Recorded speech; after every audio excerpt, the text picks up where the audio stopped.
आदाब, मैं फ़ारूक खान, संपादक इकरा पत्रिका। थार न्यूज़ इकरा पत्रिका के इस चैनल में आपका स्वागत है, आपका इस्तकबाल है। आज 29 अक्टूबर को हम राजधानी दिल्ली में जो चुनाव की जो कवरेज है वो करने के लिए एक बार फिर आए हैं और जोधपुर हाउस है जहां मुख्यमंत्री रात को आ गए थे। मुख्यमंत्री अशोक गहलोत राजस्थान के, वो यहां अभी जोधपुर हाउस के अंदर हैं और बाहर जो दावेदार हैं और उनके समर्थक हैं राजस्थान के, वो उनसे मिलने के लिए बाहर खड़े हैं काफ़ी संख्या में सुबह से ही।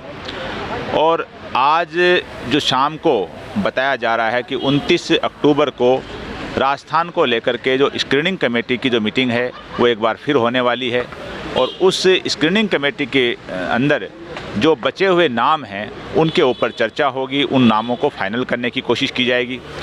उसके बाद में ये भी बताया जा रहा है कि कल 30 अक्टूबर को CEC की केंद्रीय चुनाव समिति की मीटिंग होने की भी जो चर्चा है, लेकिन साथ में चर्चा ये भी है कि वो मीटिंग कल न होकर के जो 31 अक्टूबर को होती बताई जा रही है और उसके अंदर जो सारी चीज़ें फाइनल होगी। अभी कांग्रेस ने राजस्थान के अंदर 3 लिस्टों के जरिए 95 नाम घोषित कर दिए हैं। भारतीय जनता पार्टी ने 124 नाम घोषित कर दिए हैं 2 लिस्टों के जरिए और दोनों ही पार्टियों के अंदर जो विरोध है वो भी मुखर होकर सामने आ गया है। कांग्रेस में करीब 2 दर्जन सीटों पर ज़बरदस्त विरोध हो रहा है जिन लोगों की टिकट घोषित की गई उनके लिए, और दूसरी तरफ भारतीय जनता पार्टी है उसके भी करीब 3 दर्जन सीटों पर विरोध हो रहा है। और जो नई जो सीटें जो घोषित करने की जो बात है कांग्रेस में, तो ये चीज़ें बार बार जो कांग्रेस का नेतृत्व है, जो सोनिया गांधी हैं, राहुल गांधी हैं, राष्ट्रीय अध्यक्ष खड़गे हैं कि युवाओं को 50% सीटें दी जाएंगी, महिलाओं को 33% सीटें दी जाएंगी, लेकिन जो 95 नाम पहले आए हैं 3 लिस्टों में, उसमें ज़्यादातर करीब वही नाम हैं जो पहले वाले रिपीट कर दिए गए हैं।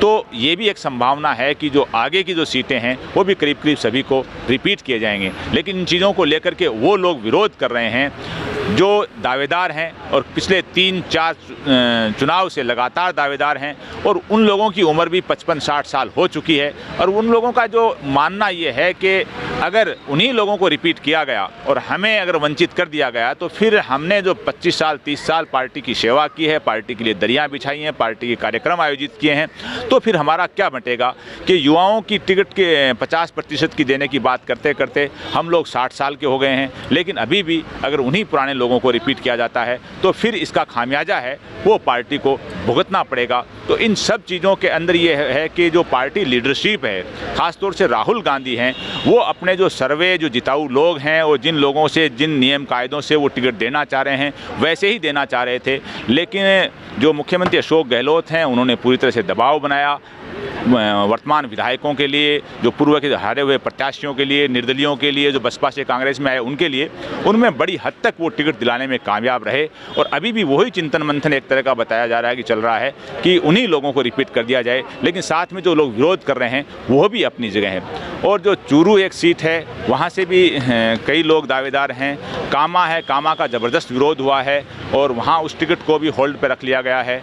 चूरू के अंदर ये बताया जा रहा है कि रफ़ीक मंडेलिया को टिकट दी जा रही है, ऐसी चर्चा है। और रफ़ीक मंडेलिया हैं वो 2 बार विधानसभा का चुनाव हार चुके हैं और 2 बार लोकसभा का लगातार चुनाव हार चुके हैं। यानी जब पार्टी एक तरफ ये कह रही है कि 2 बार हारे हुए को टिकट नहीं देंगे, इसके बावजूद 4 बार हारे हुए को टिकट दिए जाने की चर्चा भी है। तो ये लोगों में भी, चूरू के लोगों में भी इस बात का रोष है। चूरू के दावेदार भी हमें सुबह मिले यहाँ पर।